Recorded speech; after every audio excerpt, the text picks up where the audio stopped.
But God remembered Noah and all the beasts and all the livestock that were with him in the ark. And God made a wind blow over the earth, and the waters subsided. The fountains of the deep and the windows of the heavens were closed. The rain from the heavens was restrained, and the waters receded from the earth continually. At the end of 150 days, the waters had abated. And in the 7th month, on the 17th day of the month, the ark came to rest on the mountains of Ararat. And the waters continued to abate until the 10th month. In the 10th month, on the 1st day of the month, the tops of the mountains were seen. At the end of 40 days, Noah opened the window of the ark that he had made and sent forth a raven. It went to and fro until the waters were dried up from the earth. Then he sent forth a dove from him to see if the waters had subsided from the face of the ground. But the dove found no place to set her foot, and she returned to him to the ark, for the waters were still on the face of the whole earth. So he put out his hand and took her and brought her into the ark with him. He waited another 7 days, and again he sent forth the dove out of the ark. And the dove came back to him in the evening, and behold, in her mouth was a freshly plucked olive leaf. So Noah knew that the waters had subsided from the earth. Then he waited another 7 days and sent forth the dove, and she did not return to him any more. In the 601st year, in the 1st month, the 1st day of the month, the waters were dried from off the earth. And Noah removed the covering of the ark and looked, and behold, the face of the ground was dry. In the 2nd month, on the 27th day of the month, the earth had dried out. Then God said to Noah, "Go out from the ark, you and your wife and your sons wives with you. Bring out with you every living thing that is with you of all flesh, birds and animals and every creeping thing that creeps on the earth, that they may swarm on the earth and be fruitful and multiply on the earth." So Noah went out, and his sons and his wife and his sons' wives with him. Every beast, every creeping thing, and every bird, everything that moves on the earth, went out by families from the ark. Then Noah built an altar to the Lord, and took some of every clean animal and some of every clean bird, and offered burnt offerings on the altar. And when the Lord smelled the pleasing aroma, the Lord said in his heart, "I will never again curse the ground because of man, for the intention of man's heart is evil from his youth. Neither will I ever again strike down every living creature as I have done. While the earth remains, seed time and harvest, cold and heat, summer and winter, day and night shall not cease." And God blessed Noah and his sons and said to them, "Be fruitful and multiply and fill the earth.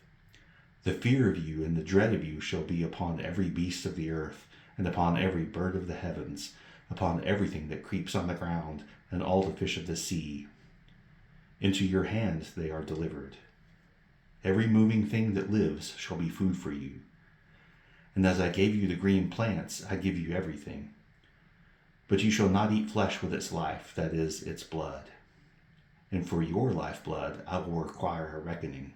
From every beast I will require it, and from man. From his fellow man I will require a reckoning for the life of man.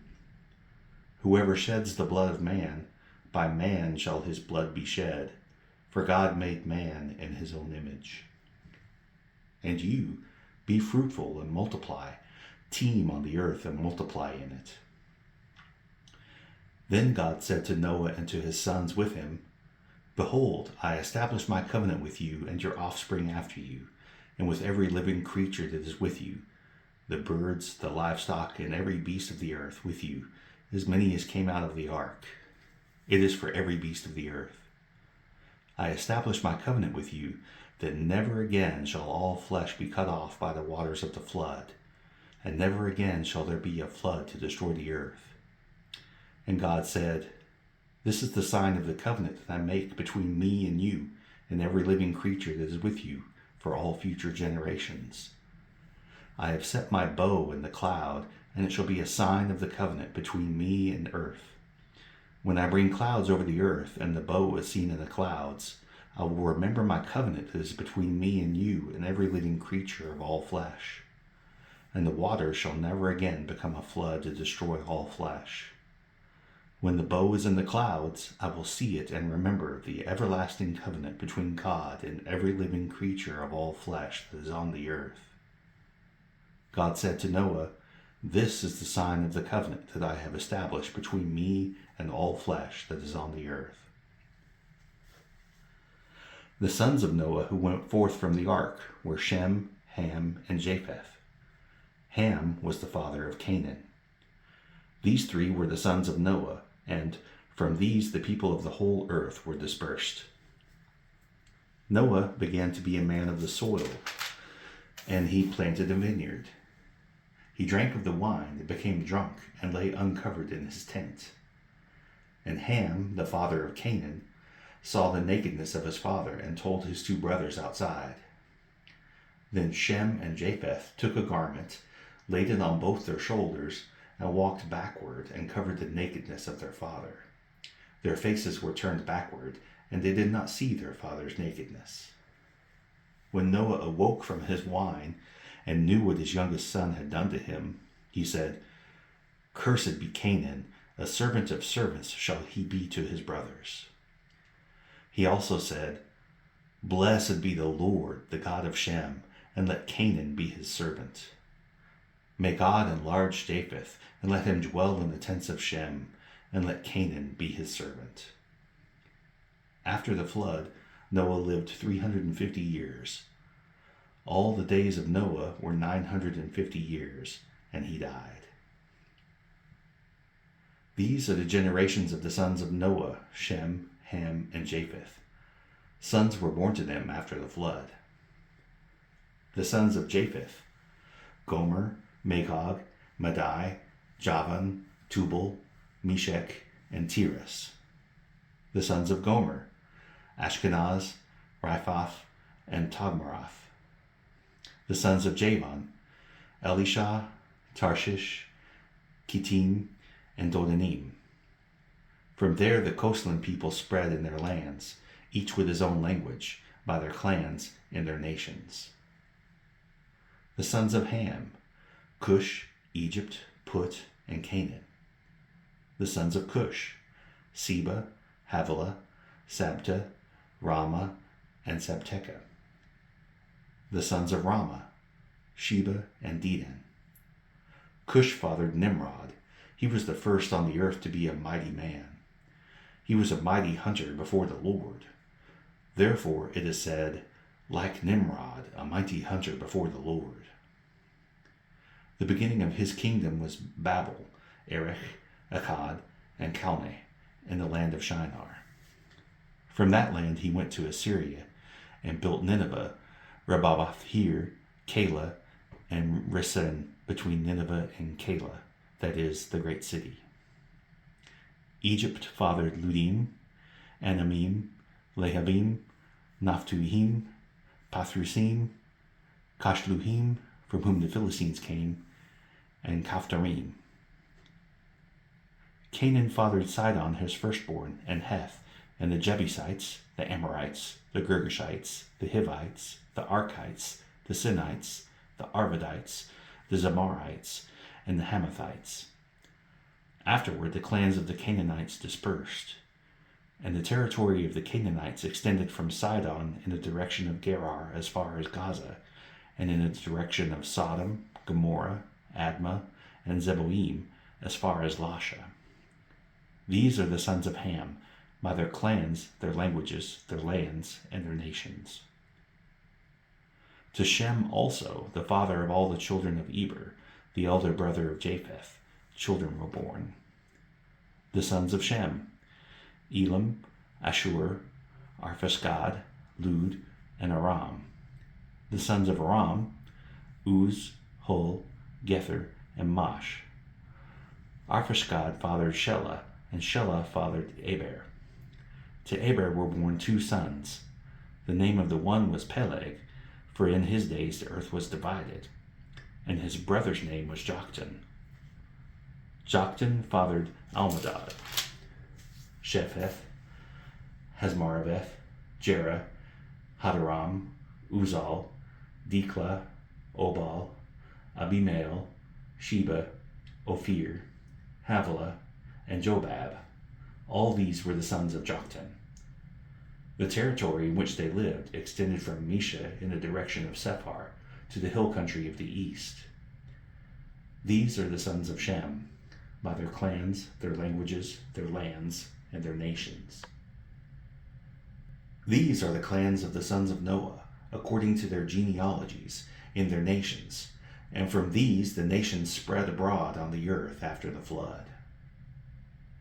Now the whole earth had one language and the same words, and as people migrated from the east, they found a plain in the land of Shinar and settled there. And they said to one another, "Come, let us make bricks and burn them thoroughly." And they had brick for stone and bitumen for mortar. Then they said, "Come, let us build ourselves a city and a tower with its top in the heavens, and let us make a name for ourselves, lest we be dispersed over the face of the whole earth."